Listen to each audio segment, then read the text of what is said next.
Pat Bryant is the biggest secret in the 2025 NFL draft class, and I'm going to show you why. Stay tuned. We're going to figure that out by looking at 6 main metrics, guys. Market share analytics, also known as dominator rating, efficiency analytics, age and competition analytics, advanced receiving analytics, down and distance analytics, and advanced market share analytics. Aren't you glad I didn't say analytics again? But the data collected for the charts are from College Football Reference and collegefootballstats.com. For a glossary of terms, please go to the link in the description.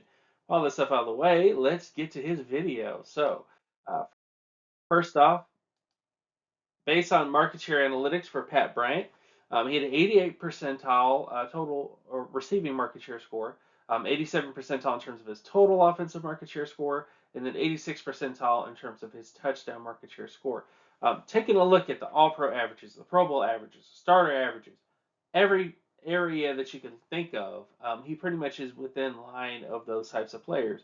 So whether you're talking about multiple All-Pro players, multiple Pro Bowl players, guys that had 64 starts or more in their career, he's within all those areas of potential and is fantastic. He has one of the best analytical profiles in this draft class from a market share perspective.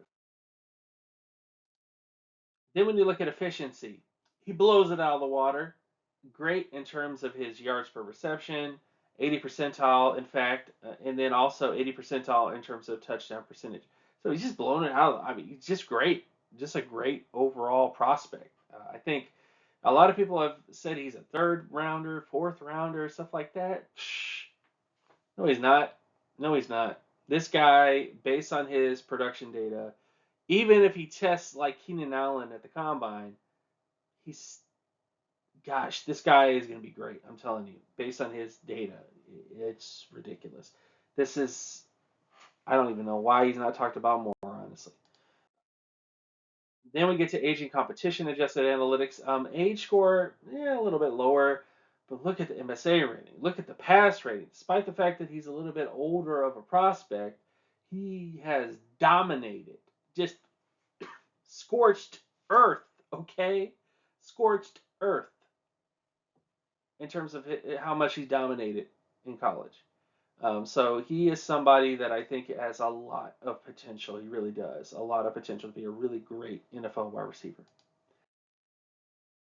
Then we get to advanced receiving analytics. So this takes a look at a sample that's a little bit different. The samples before typically go from 1969 until 2024 for the data. This data goes back from 2009 to 2024, and specifically it looks at advanced statistics. So it takes a look at it gives them a snapshot of how they performed for the era in which they played a little bit more, where, instead of comparing a player who played in the 70s to a player that played in the 2010s, this kind of levels the playing field a little bit and kind of gives a more of a modern impression of them, but also gives advanced statistical data. And based on this, the TD percentage is fantastic, as it was with the other data. Also, his first down percentage also was fantastic. So this is the percentage of first downs on all downs.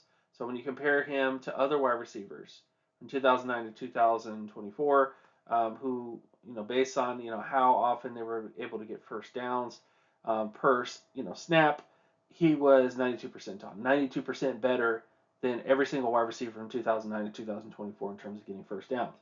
Also, 15 plus yard plays. So the percentage of his catches that were 15 plus yard plays, he was 96 percentile in terms of that area. And then 25 plus yard plays, he was 97 percentile in terms of that. So 96 percentile in terms of 15-yard plays, in terms of the percentage of his catches that were 15-yard plus, and then 97 percentile in terms of 25 plus.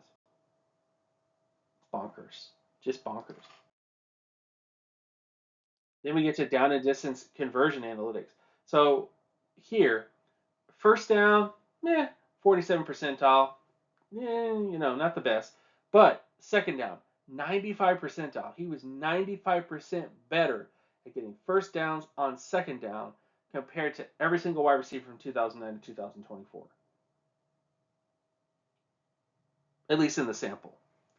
Then you get to third down, 83 percentile in terms of getting first downs in third down situations. And guys, third down situations are crucial. They're highly correlative to winning football games at the NFL level, and you dang sure better believe that they are important at the college football level.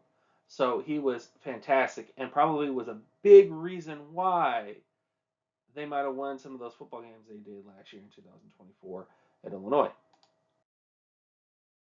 Then we get to advanced market share analytics. So this doesn't mean it's better than the other market share data that I presented, but this is looking at the percentage based on the advanced statistics. So again, first downs is not typically something that College Football Reference tracks or shows on their data.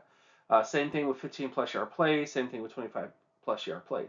You could probably get from the data they have and create these things, but it's not easily accessible. So when it comes to this area right here, for his team, how many first downs he made up for his team, he was 76 percentile compared to other wide receivers, again, since 2009. Then you look at 15 plus yard plays. So the percentage of 15 plus yard plays for, representing his overall team, 91 percentile, and then 25 plus 95 percentile in terms of that area right there. So he was 90 plus percentile in terms of not only the frequency of his ability to get 15 plus and 25 plus yard plays, but he also made the vast majority of them on his individual team. And when you compare that to other wide receivers, he was dominant. So he was dominant in terms of getting those big plays. And it's not surprising. Just go watch his film. I mean, he was fantastic. He was being able to break tackles, make big plays down the football field, tough, physical, everything that you possibly could want in a just great NFL wide receiver. He has that. He really does. And I think he slept on severely in this particular draft class. He really is. Overall conclusion, Pat Bryant has near elite market share production. Bryant also is dominant in almost every advanced analytical metric I could find. There is a debate about who the top wide receiver is in the 2025 NFL draft class between Travis Hunter and McMillan, but Pat Bryant outshines them in almost every metric. So when you go metric by metric and you compare what he did based on data and analytical patterns to guys like Travis Hunter, to guys like McMillan, to even guys like Luther Burden. The list goes on. He is outshining them at every moment for based on data. So, and again, just go watch the film.